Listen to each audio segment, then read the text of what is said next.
Institute for Security Studies Regional Director in the East Africa and representative to the African Union, Dr. Paul Simon Handy, joins us to expand the conversation on the challenges of security in the DRC. A very good evening to you. Thank you so much for your time. I mean, we have just really been reacting throughout the course of the day to what Rwandan President Paul Kagame has been saying in response to the peace efforts, which are seemingly faltering on South Africa's end. What is your reaction to how this matter is being handled and the kind of position that we're hearing from Paul Kagame? I think we are in the midst of an escalation, military escalation, an escalation in terms of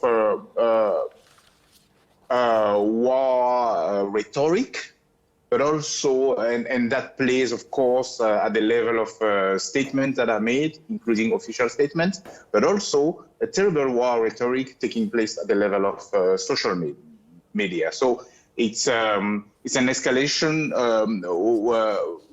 that is actually delaying the diplomatic moments, actually, the attempts at addressing this situation through diplomatic means. And the people who suffer are actually the population.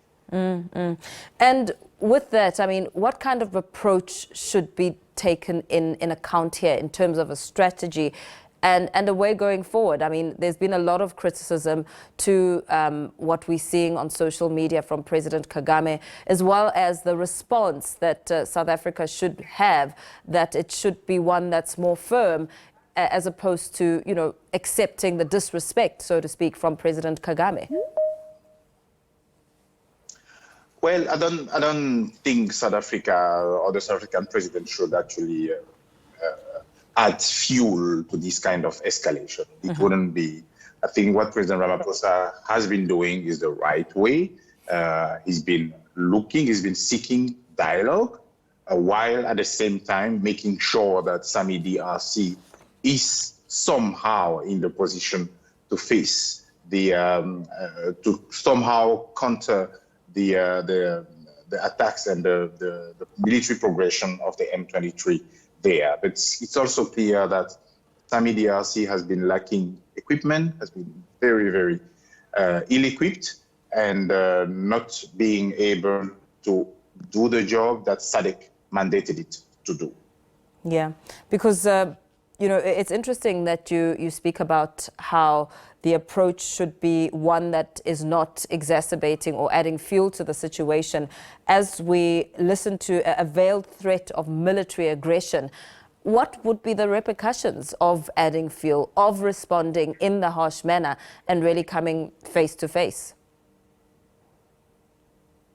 I think if South Africa wants to increase anything, it's probably the military response, because what we see now, it's an offensive that should be at least stopped, if not countered militarily.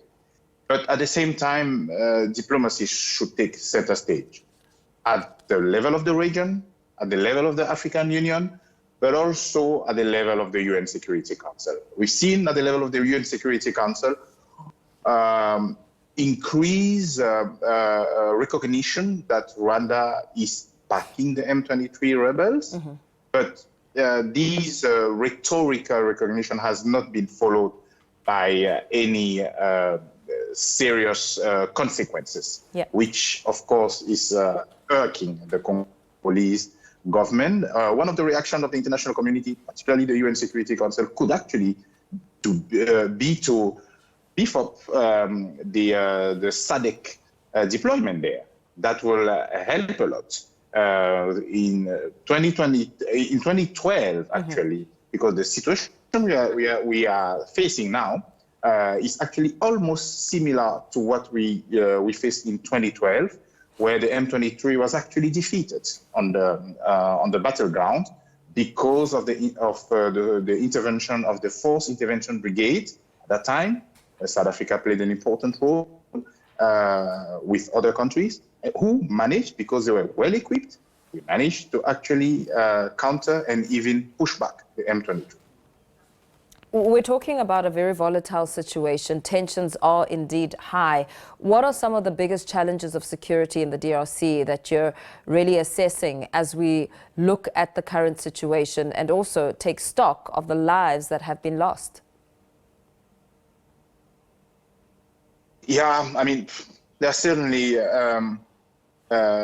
emergency or urgent problems that should be addressed, humanitarian, but also at the level of the organization of the army. The real problem of the DRC is the difficulties the government faces in managing or protecting the territory.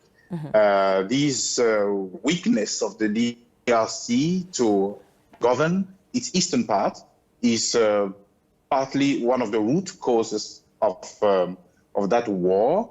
That has actually, because that area is extremely rich in minerals, it has attracted all sorts of actors, including non-state actors who loot the resources that the DRC has in that area. So I would say the biggest challenge of the DRC here is the difficulties the government face to govern that space, that to protect its territory and its reaches, and not being able to protect its borders, literally. Absolutely. Thank you so much for weighing in on the discussion. We leave it there with the Institute for Security Studies Regional Director of East Africa and representative to the African Union, Dr. Paul Simon Handy, joining us on some of the biggest challenges of security in the DRC as we continue to watch this developing story.